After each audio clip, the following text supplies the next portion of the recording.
So yun mga kalangga, no, mga karusyel, mapagpalang hapon sa lahat. So, ayan, panibagong araw na naman mga kalangga. Actually, hapon na. 4:30 ng hapon, papunta na kami sa aming area, sa Boulevard, para magtinda mga kalangga. So, sabi nga, tuloy lang ang buhay. Ang tuloy, lakas ng ulan kanina, lakas ng hangin. Kung hindi huminto, hindi kayo magtitinda. Pero sayang naman kasi nakaprepare na kami, nakapagluto na kami na java rice, siomai. Magang preparation kasi biglang ulan, kaya na-late kami mga kalangga. Dapat kanina pa kami nandun. So, buti na tuloy lang ulan, pero lakas. So, tuloy lang tayo. No? Ito, syempre, salamat sa mga minamahal nating supporters, sponsor viewers, sa patuloy na pag-supportan nyo sa amin. Dito ni Kuya Regan, sa aming tinatahan dito sa Sourceball. Sabi niya, patuloy ang buhay. Kaya ngayon patuloy kami magtitinda. Abangan nyo po mga karusyel yung maganapan mamaya. Ang sitwasyon ngayong araw sa pagtinda namin, kaming dalawa lang magkasama, bawal mo ng mga bata kasi pag makabiglang buhos ang ulan, delikado. Ako naman, kaya ko naman ha. Siyempre, galing sa sakit, sa kanto. Lipad.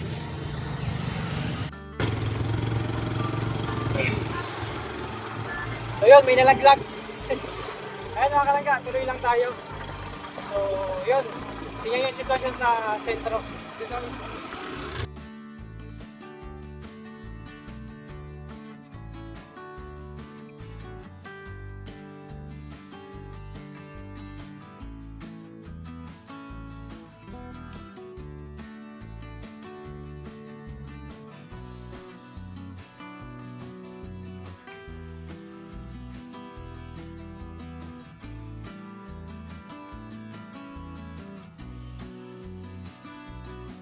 Ayan mga kalangga. Yung tubig pala mga karusyel. So ayan mga karusyel, yung kapatid ko nagtinda. Siya nagtitinda dyan sa umaga. Kasama si Ashley kanina kasi walang pasok. Kasama, pinatulong ko sa si magbantay. Ayan o. So wala nga yung milk tea kasi makulan mga kalangga. Buti huminto. Ayan o. So yung food cart na yan mga kalangga, yan ang sinasabi kong ano ko. Sa kaibigan ko, buti mabait. Inuhulugan ko pa yan. Para may alternate. Kasi kung isang food cart lang mga kalangga sa bentahan dito, mahina talaga. Malakas pag may mga okasyon, ay wala masyadong okasyon. Kaya tama lang pang araw-araw na gastos, pang araw-araw na ano, na panggatas para sa mga estudyante. Importante mga kalangga, makasurvive tayo sa umaga, sa araw-araw, no? At hindi tayo namumblema. Basta pag may pagkakataon, magtinda tayo. Kasama ko si partner, si Kumare. Ayan. Ayan. Ito yung sentro ng plaza at ito yung mga kalangga, yung lumang munisipyo. O, diba? So, tuloy lang tayo mga karusyel, no? Abangan nyo mamaya, no? O.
mga kalangga. Oh, diba? Okay naman dito sa lugar na daw. Kaya tayo, malayo-layo tayo dun sa basura. Kasi may basura eh. Ayan na.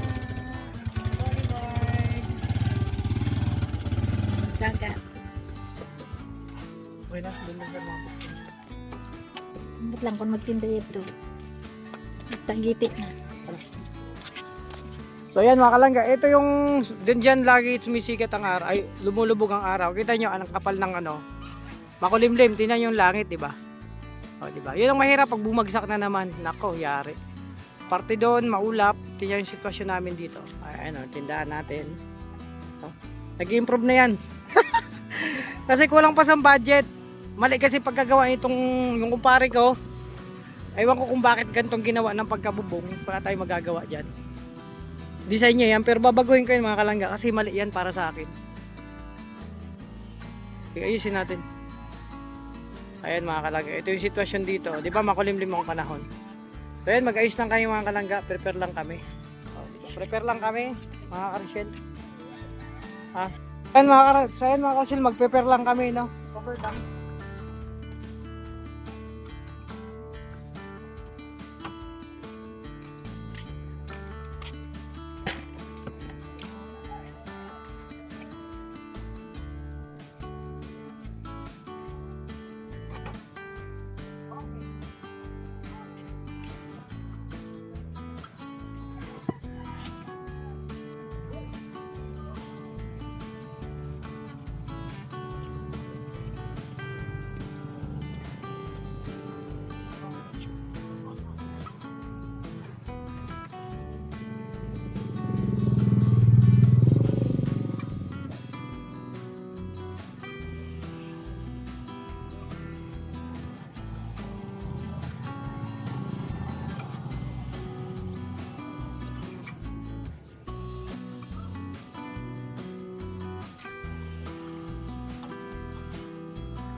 Yan mga kalangga, yung mesa na iniiwan ko dun sa kamaritisan natin.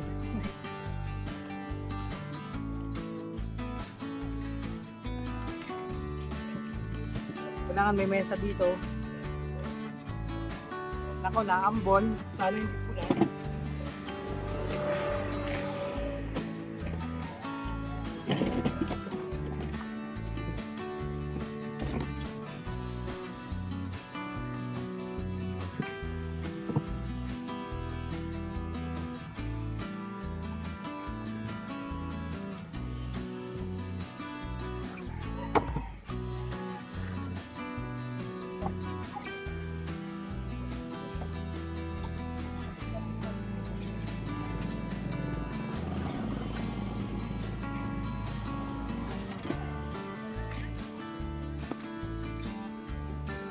So ayan mga Karishel, nagpiprepare pa rin kami.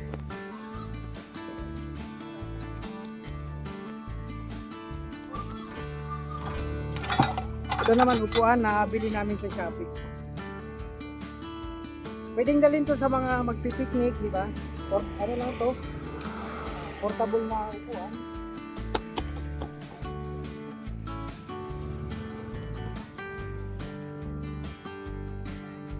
Oh, parang madilim ang langit. Sana wag na bumagsak.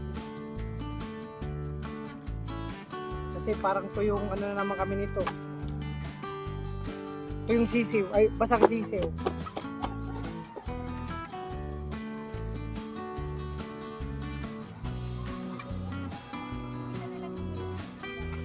Aray. Na. Ganun.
Ayan, so yan, okay na mga ka-Rochelle, yung setup natin. Ayan.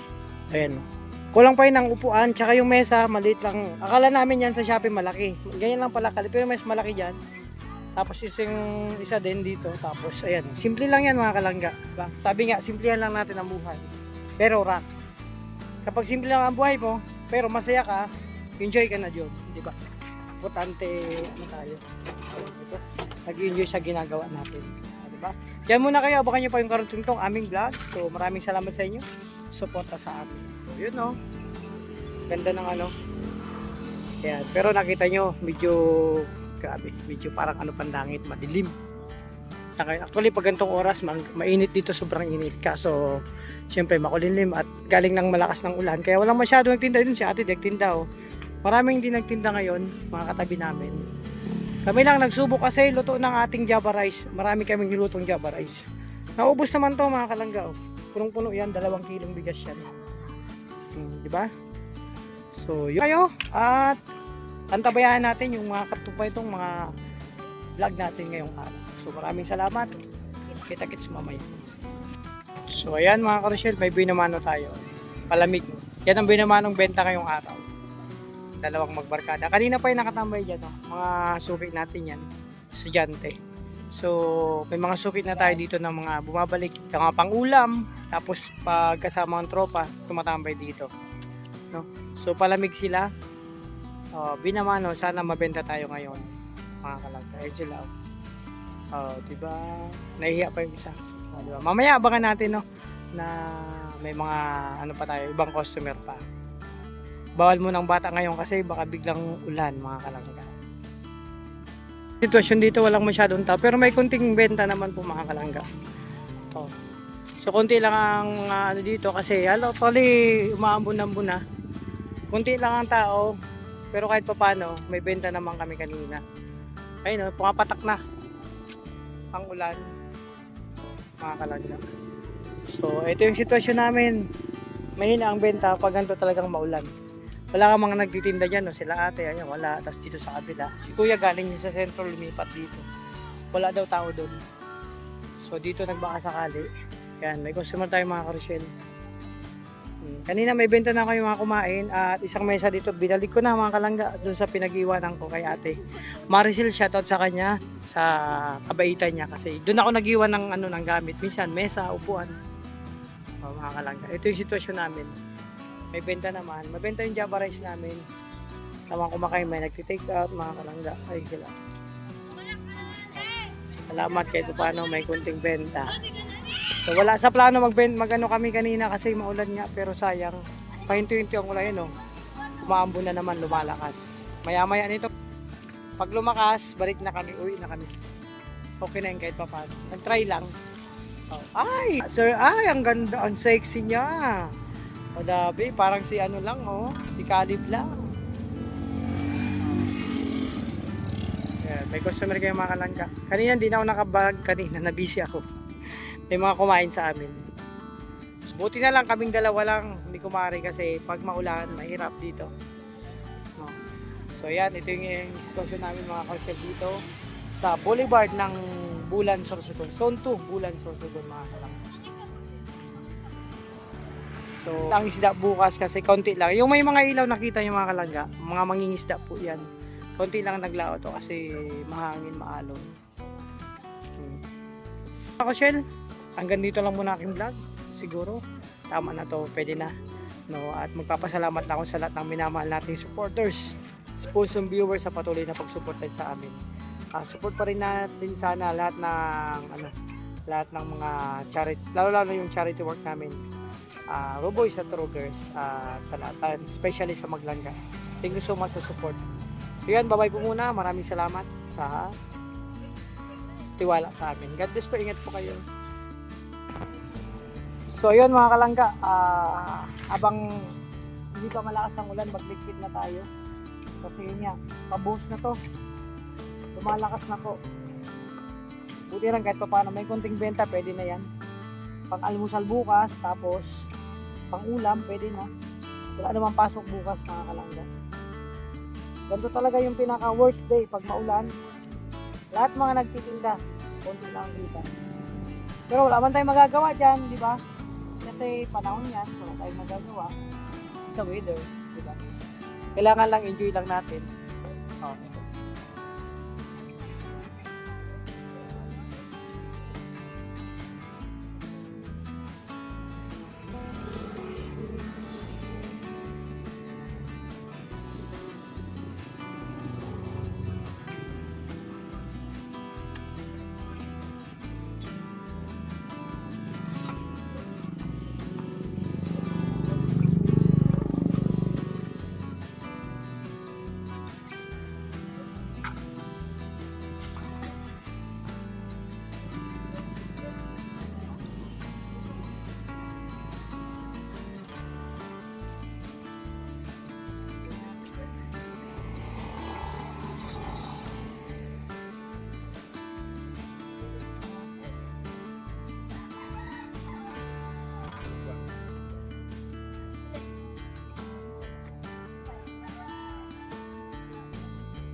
Maboy ng pork. Hindi ko na ano na.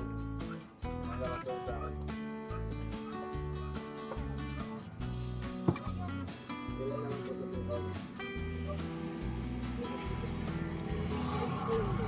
So yun mga kalangga, nagligpit na kami. Kunting ano lang, may bumibili pa naman. So maya maya. Basta pag lumakas ang ulan, nakatsada kami.